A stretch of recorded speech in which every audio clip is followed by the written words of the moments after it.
Electronics എനിവെയറിൻ്റെ പുതിയൊരു വീഡിയോയിലേക്ക് ഏവർക്കും സ്വാഗതം. ഇന്ന് നമ്മൾ ശരിയാക്കാൻ പോകുന്നത് ഇച്ചിരി പഴക്കം ചെന്ന ആദ്യകാല മോഡലുകളിലൊന്നായ ഒരു FM ബോർഡാണ്. കാരണം പഴയ കാലത്ത് ഏറ്റവും കൂടുതൽ ഉപയോഗിച്ചിരുന്നതാണ്. എനിക്ക് തോന്നുന്നത് 94, 95 ആ 90 കാലഘട്ടങ്ങളിലൊക്കെ ഉപയോഗിച്ചിരുന്ന FM ബോർഡാണിത്. വളരെ സിമ്പിളാണിത്. ഈ CXA 1619 BS ആ IC തന്നെയാണ് ഇതിനകത്ത് ഉപയോഗിച്ചിരിക്കുന്നത്. ഇതിന് ഒരു പ്രത്യേകത എന്ന് പറഞ്ഞാൽ ഇതിന് ഓഡിയോ ആംപ്ലിഫയർ സെപ്പറേറ്റ് കൊടുക്കണം. അതുപോലെ തന്നെ ഗ്യാങ് കപ്പാസിറ്റർ ഉപയോഗിച്ചിട്ടില്ല. പകരം 2 ട്രിമ്മറുകളാണ് ഉപയോഗിച്ചിരിക്കുന്നത്. ആ ട്രിമ്മർ അഡ്ജസ്റ്റ് ചെയ്താണ് സ്റ്റേഷൻ നമ്മൾ കൃത്യമായിട്ട് ട്യൂൺ ചെയ്യുന്നത്. അപ്പോൾ നമുക്ക് ഇതിനെ എല്ലാ വീഡിയോയിലും ഞാൻ പറയുന്ന പോലെ ഇത് ആദ്യം തന്നെ നമ്മളിത് ക്ലിയറായിട്ട് എടുക്കണം. അതുപോലെ തന്നെ മറ്റൊരു കാര്യം കൂടെ പറയാനുണ്ട്, അത് വിട്ടുപോയതാണ്. അപ്പോൾ ഈ റേഡിയോയുടെ ബോർഡും ഞാൻ നിങ്ങൾക്ക് തരുകയാണ്. അതിന് പ്രത്യേകം പൈസ ഒന്നും തരേണ്ടതില്ല. അപ്പോൾ ആദ്യത്തെ 100 കമൻ്റ് ഇടുന്നതിൽ നിന്ന് ആദ്യത്തെ 100 പേരെ ഒരാളെ തിരഞ്ഞെടുത്തിട്ട് അവർക്കിത് ഒരു സമ്മാനമായിട്ട് കൊടുക്കുകയാണ്. അപ്പം ഇത് ആദ്യം തന്നെ നമുക്കിത് മൊത്തത്തിലൊന്ന് സോൾഡർ ചെയ്യണം. അതിനുശേഷം കമ്പൗണ്ട് വല്ലതും പോയിട്ടുണ്ടെങ്കിൽ അത് നമുക്ക് മാറ്റണം. പിന്നെ നമുക്കിത് സപ്ലൈ കൊടുത്തത് ഓണാക്കി നോക്കാം. അപ്പോൾ എപ്പോഴും പറയുന്നത് പോലെ ഞാൻ പറയുകയാണ്, നമ്മൾ സോൾഡർ എപ്പോഴും നമ്മൾ പഴയ ബോർഡ് കിട്ടിക്കഴിഞ്ഞാൽ നല്ലപോലെ ഫ്ലെക്സ് ചെയ്യിച്ച് നല്ല വൃത്തിയായിട്ട് സോൾഡർ ചെയ്യണം. കാരണം നമുക്ക് ഒരു പക്ഷേ കാണാൻ പറ്റാത്ത ഒരു അവസ്ഥയിൽ പോലും സോൾഡറിങ് പിടിച്ചിട്ടില്ലെങ്കിൽ അപ്പോൾ അതിന് ഇത് സഹായിക്കും സോൾഡറിങ് പിടിക്കാനായിട്ട്. അപ്പോൾ ആദ്യം നമുക്കിത് ഫ്ലെക്സ് ഇട്ട് നല്ലപോലെ സോൾഡർ ചെയ്യാം. അപ്പോൾ നമുക്കിനി സോൾഡറിങ് തുടങ്ങാം. ഫ്ലെക്സൊക്കെ വെച്ചിട്ടുണ്ട്.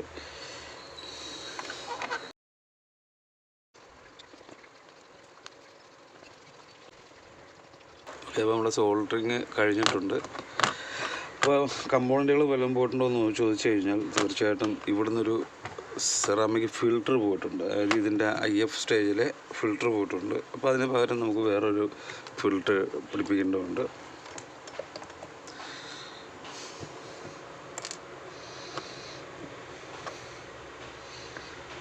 ഇത് 10.7 MHz ഫിൽറ്ററാണ്. അപ്പോൾ അത് നമുക്ക് പിടിപ്പിക്കാം.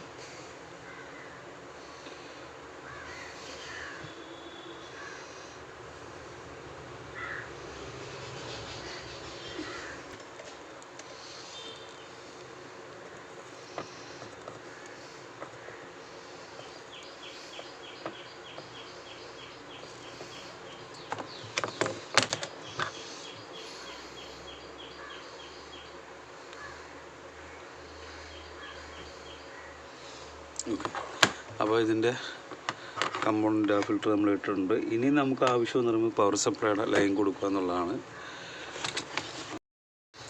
അപ്പോൾ ഇതിൻ്റെ CXA 1619 BSൻ്റെ 27ാമത്തെ പിന്നിന്നാണ് പോസിറ്റീവ് സപ്ലൈ. 27ാമത്തെ പിന്നിൽ ഇവിടാണ് 1ാമത്തെ പിന്ന് ഡോട്ട് ഉള്ളതുകൊണ്ട് ഇവിടാണ് 1, നേരെ ഓപ്പോസിറ്റ് 30 അപ്പം 27 നമുക്ക് എണ്ണാം. 20, 30, 29, 28, 27 ഉണ്ട്. 27 കപ്പാസിറ്റർ ഇട്ട് കൊടുത്തിട്ടുണ്ട്. അതിൻ്റെ ഒരു സൈഡ്, ഈ സൈഡ് നെഗറ്റീവും ഇപ്പുറ സൈഡ് പോസിറ്റീവും. അപ്പോൾ നമുക്ക് അതങ്ങ് കൊടുത്താൽ മതി. പോസിറ്റീവ് നെഗറ്റീവായിട്ട് അവിടോട്ട് സോൾവ് ചെയ്യാം.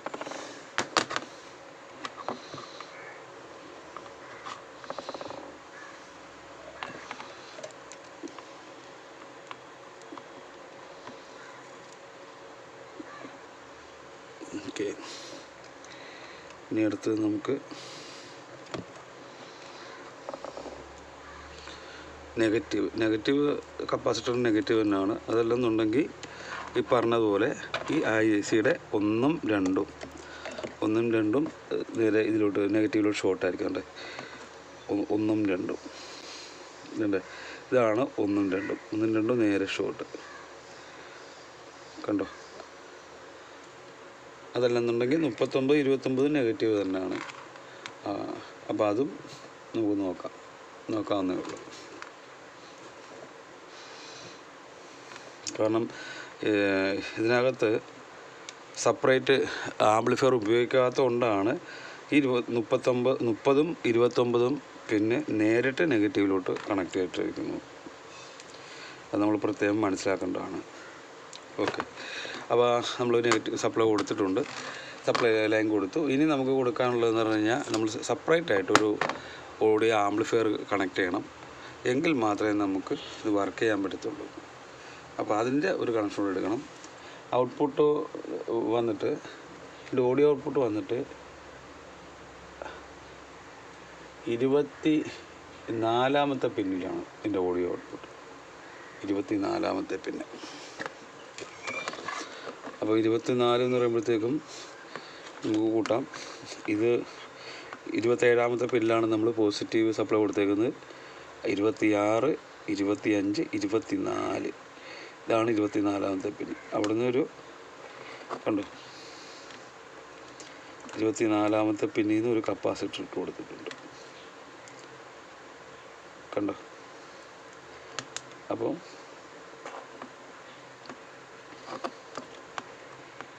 ഇവിടെ ആയിട്ട് വരും എന്ത്, നമ്മുടെ അതിൻ്റെ ഓഡിയോ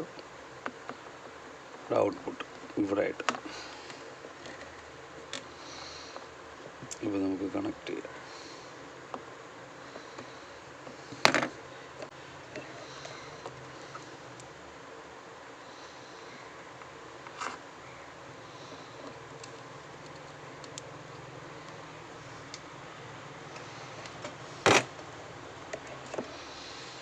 ഗ്രൗണ്ട് പിന്നെ നമുക്ക് ഇവിടുന്ന് തന്നെ കൊടുക്കാം, ഈ സൈഡിൽ നിന്നും കൊടുക്കാം. നെഗറ്റീവ് ഇതിൻ്റെ ഗ്രൗണ്ട്, ഓഡിയോ ഔട്ട്പുട്ടിൻ്റെ ഗ്രൗണ്ട് നമുക്ക് ഇവിടുന്ന് കൊടുക്കാം.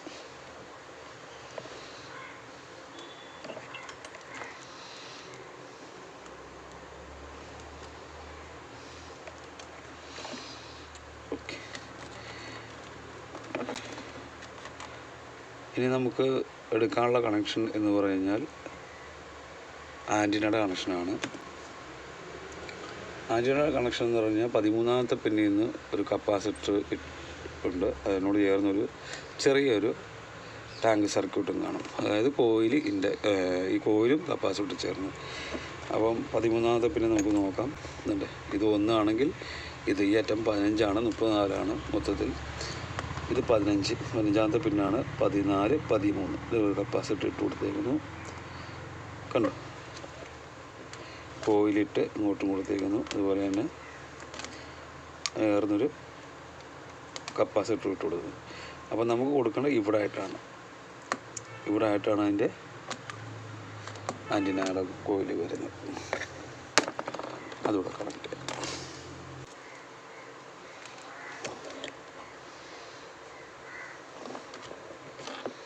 ആൻറ്റിനയുടെ കണക്ഷൻ നമ്മൾ 13ാമത്തെ പിന്നിൽ ഒരു കപ്പാസിറ്റർ ഇട്ട് വഴിയാണ് കൊടുക്കുന്നത്. അപ്പോൾ നമ്മളിതിൻ്റെ കണക്ഷനൊക്കെ കഴിഞ്ഞു. അപ്പം ഇനി നമുക്കിത് പവർ സപ്ലൈ ഒന്ന് കണക്ട് ചെയ്യണം. അപ്പോൾ നമ്മൾ ഓഡിയോ ആംപ്ലിഫയർ എടുത്തിട്ടുണ്ട്. ഇത് സെപ്പറേറ്റ് ആയിട്ടുള്ളൊരു ഓഡിയോ ആംപ്ലിഫയറാണ്, അതിൻ്റെ സ്പീക്കറാണ്. അപ്പോൾ അതിൻ്റെ ഇൻപുട്ട് നമ്മൾ ഒരു കേബിൾ വഴി എടുത്തിട്ടുണ്ട്. ഇനി അത് ഇതിലോട്ട് കണക്ട് ചെയ്യാം. ഓക്കെ, അപ്പോൾ നമ്മൾ അതിൻ്റെ കണക്ഷൻ കൊടുത്തിട്ടുണ്ട്.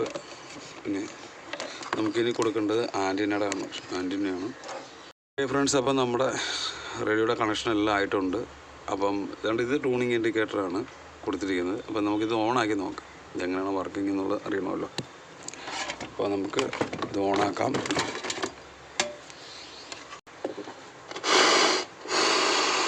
ഓക്കെ, നമ്മുടെ ബോർഡ് വർക്കിംഗ് ആണ്. FM-ൻ്റെ ആ നോയ്സാണ് നമ്മൾ കേൾക്കുന്നത്. ഇനി നമുക്കിത് ഒന്ന് കറക്റ്റായിട്ട് ഓൺ ചെയ്യേണ്ടതുണ്ട്, കാരണം സ്റ്റേഷനൊക്കെ കിട്ടുമെന്ന് അറിയണമല്ലോ.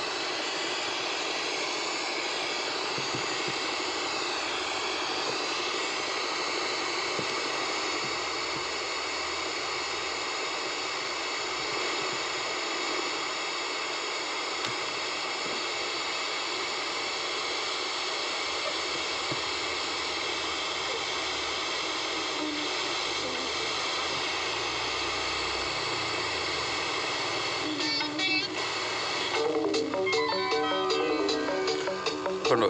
ഓക്കെ,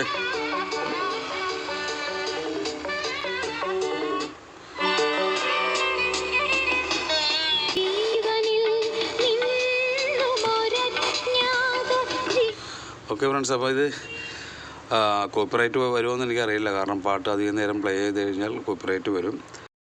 ഓക്കെ ഫ്രണ്ട്സ്, അപ്പോൾ നമുക്ക് ഇതിൻ്റെ സെക്ഷൻ ഒന്ന് മനസ്സിലാക്കാം.